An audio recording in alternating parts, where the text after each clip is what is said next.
Praise the lord. మన ప్రభు అయిన యేసుక్రీస్తు నామములో దేవుని బిడ్డలందరికీ వందనాలు. ఈ దినపు దేవుని మాట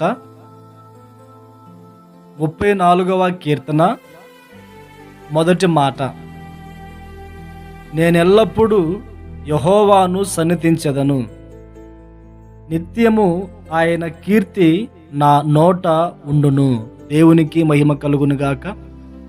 దేవుని బిడ్డలారా, ఈ వాక్య భాగాన్ని మనం గమనించినప్పుడు భక్తుడైన దావీదు గారు చక్కని మాట ఇక్కడ రాసి ఉన్నారు, మాట్లాడుతూ ఉన్నారు. ఏమనంటే, నేను ఎల్లప్పుడూ యెహోవాను సన్నిధించెదను, నిత్యము ఆయన కీర్తి నా నోట ఉండును. అంటే దావీదు యొక్క ధ్యానం, దావీదు యొక్క సమయం అంతా ఎవరికి కేటాయిస్తున్నాడు, ఎవరిని గురించి ఎక్కడ గణపరుస్తున్నాడు అని మనం గమనిస్తే దేవుణ్ణి సన్నుతిస్తూ ఉన్నాడు, దేవుణ్ణి ఆరాధిస్తూ ఉన్నాడు. సన్నుతించటము అనగా స్తుతించటము, గణపరచటము, ఆరాధించటము, గొప్ప చేయటం. దావీదు ఎవరిని గణపరుస్తున్నాడు? దావీదు ఎవరిని గొప్ప చేస్తున్నాడు? దావీదు ఎవరిని స్తుతిస్తున్నాడు అంటే దేవుణ్ణి స్తుతిస్తూ ఉన్నాడు. ఏ సమయంలో, ఎంతవరకు అంటే నేను ఎల్లప్పుడూ అని మాట్లాడుతున్నాడు, నిత్యము అని మాట్లాడుతున్నాడు. నిత్యము ఆయన యొక్క కీర్తి నా నోట ఉండును అని చెప్తూ ఉన్నాడు. ఎల్లప్పుడూ నిత్యము అంటే దావీదు యొక్క పని ఏంటయ్యా అంటే, తన బ్రతుకు దినములన్నిట ఎల్లప్పుడూ దేవుణ్ణి స్తుతిస్తానే ఉన్నాడు. దేవునికి మహిమ కలుగునుగాక. బిడ్లారా, మరి ఈ మాటలు వింటున్న మనము దేవుణ్ణి ఎప్పుడు స్తుతిస్తున్నాము? దేవుణ్ణి మనము ఎప్పుడు సన్నుతిస్తూ ఉన్నాము? దేవుణ్ణి మనము ఏ సమయమందు ఆరాధిస్తూ ఉన్నాము?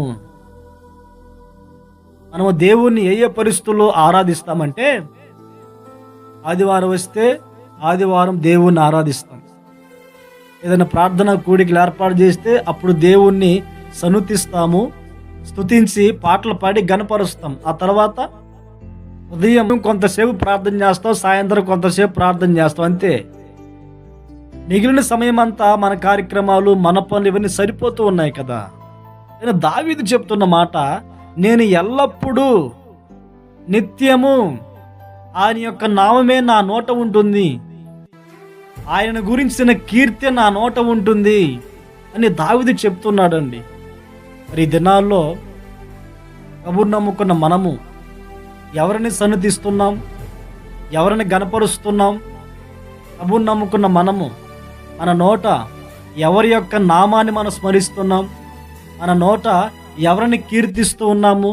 దేవుని బిడ్డలారా, ఈ దినాల్లో చాలామంది మనుషులని గణపరుస్తూ ఉంటారండి. ఎప్పుడు చూసినా కానీ మనుషుల్ని గణపరుస్తూ, మనుషుల్ని హెచ్చిస్తూ, మనుషుల్ని ఆరాధించే భక్తులుగా మారిపోయారు ఈ దినాల్లో. కానీ దావీదు అలా కాదండి. నిత్యము దేవుణ్ణే సన్నుతిస్తూ ఉన్నాడు, దేవుణ్ణే కీర్తిస్తూ ఉన్నాడు, దేవుణ్ణి ఆరాధిస్తూ ఉన్నాడు. మనుషులకు ఆ స్థానం ఇవ్వట్లేదండి. పదవుల కొరకు, ఆధిక్యత కొరకు, పేరు ప్రఖ్యాతుల కొరకు మనుషుల్ని పొగిడి, మనుషుల్ని గణపరిచి, మనుషుల చుట్టూ తిరిగి మనుషుల్ని గణపరుస్తున్నారండి. కానీ దావీదు అలాంటి వాడు కాదు. ఎల్లప్పుడూ నిత్యము దేవుని యొక్క నామాన్నే స్మరిస్తూ, దేవుని యొక్క నామాన్ని గొప్ప చేస్తూ ఉన్నాడు. కనుక దేవుని బిడ్డలారా, మన బ్రతుకు దినములన్నిట మనము మనుషుల్ని కీర్తించకూడదు, మనుషుల్ని గణపరచకూడదు. కానీ మన ఆరాధ్య దైవమైన, మన సృష్టికర్త అయిన యేసయ్యకి ఆ స్థానం ఇవ్వాలి. ఆ స్థానం మనుషులకి ఇవ్వకూడదు. మన బ్రతుకు దినములన్నిట ఆయన్ని సన్నుతించి ఆయన యొక్క నామాన్ని మనము నిత్యము కీర్తించుదుముగాక. అయితే ఒక విషయం అండి, ఎందుకు దావీదు ఎల్లప్పుడూ దేవుణ్ణి కీర్తిస్తూ ఉన్నాడు? ఎందుకు దావీదు నిత్యము ఆయన యొక్క కీర్తి, ఎందుకు దావీదు నిత్యము దేవుని యొక్క నామాన్ని స్మరిస్తూ దేవుణ్ణి కీర్తిస్తూ ఉండటానికి కారణం ఏమిటి? ఎందుకు దేవుణ్ణే సన్నుతిస్తున్నాడు అని మనం లేఖనాలు గమనిస్తే ఈ 34వ అధ్యాయంలోనే 4వ వాక్యాన్ని మనం చదివినప్పుడు అక్కడ ఒక చక్కని మాట మనకు కనిపిస్తుంది.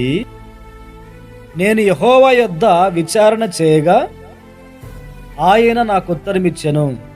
నాకు కలిగిన భయములన్నిట్లో నుండి ఆయన నన్ను తప్పించెను. దేవునికి మహిమ కలుగునుగాక.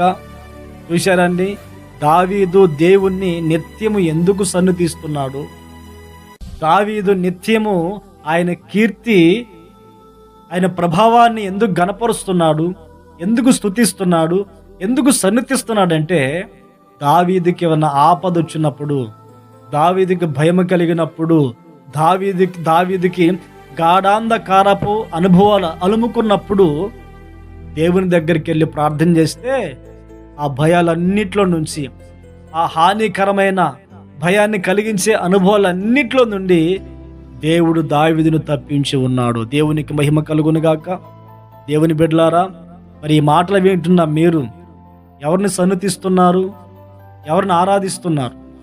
మనం ఎందుకు దేవుణ్ణి ఆరాధించాలి? నిత్యము మనం ఎల్లప్పుడూ దేవుణ్ణి ఎందుకు సన్నిధించాలంటే మనము ఆయన యొద్దకు వెళ్ళి ప్రార్థించినప్పుడు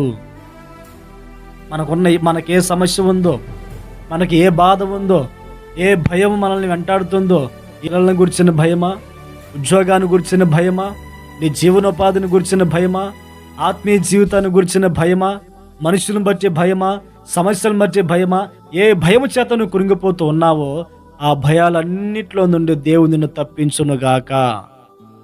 మనం ఏం చేయాలి? దేవుని యొద్దకు వెళ్ళాలి, మోకరించి ఆయనకి చెప్పాలి. ఆయన ఏం చేస్తాడు? ఆ భయాలన్నిట్లో నుండి తప్పించి విడిపిస్తాడు, నెమ్మదిని ప్రసాదిస్తాడు. అందుకని మనమేం చేయాలంటే ఆయన్ని ఎల్లప్పుడూ స్తుతించుదుముగాక. దావీదు వలె ఎల్లప్పుడూ ఆయన్ని స్తుతించాలి. దావీదు వలె మన నోటి నిండా నిత్యము దేవుని నామాన్ని కీర్తించే అనుభవం మనం ఉండాలి. కనుక దేవుని బిడ్డలారా, ఈ అనుభవాలు కలిగి మన ఆత్మీయ జీవితంలో ముందుకు నడిపించబడి దేవుని ద్వారా దీవెన పొందుదుముగాక. ప్రార్థన.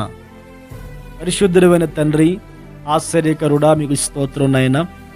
దావీదు ఎల్లప్పుడూ నిన్ను స్తుతించినట్లుగా, నిన్ను సన్నిధించినట్లుగా, దావీదు నిత్యము నిన్ను కీర్తించి గణపరచున్నట్లుగా మేము కూడా మా జీవితకాలం అంతా అలాగున మిమ్మల్ని సన్నిధించి ఆరాధించుకునే భాగ్యాన్ని మాకు అనుగ్రహించమని ప్రార్థిస్తున్నాం. నా తండ్రి, ఈ మాటలు వింటున్నా, ఈ ప్రార్థనలో ఏకీభవించిన ప్రతి వారిని, నా తండ్రి, నన్ను, మమ్మల్ని అందరినీ ఈ మార్గంలో నడిపించమని ప్రార్థిస్తున్నాం.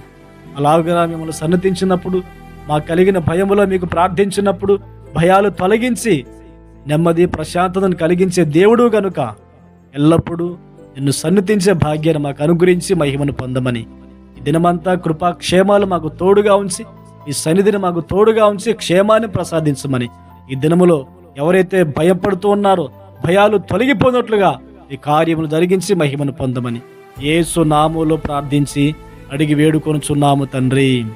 ఆమేన్, ఆమేన్.